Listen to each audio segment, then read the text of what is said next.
Welcome to Burlap Teachers. Enjoy the video. You start by opening display settings so you can control the desktop background immediately. Once in settings, navigate to personalization on Windows or to desktop and dock on Mac. This gets you to the right controls.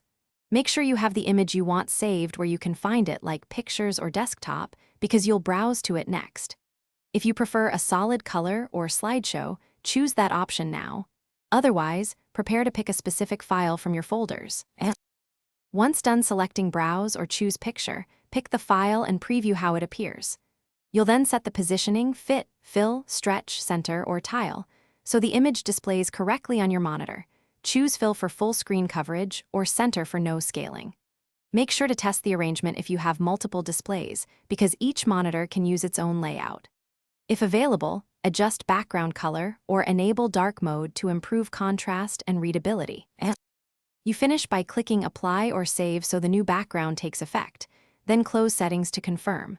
For multi-monitor setups, make sure you assign the image to the correct display or repeat the steps for each screen. If the wallpaper doesn't update, check file permissions and confirm the image is local, not on a disconnected drive.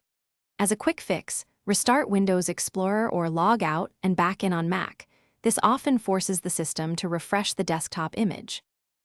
Thanks for watching. Consider subscribing if this video helped you.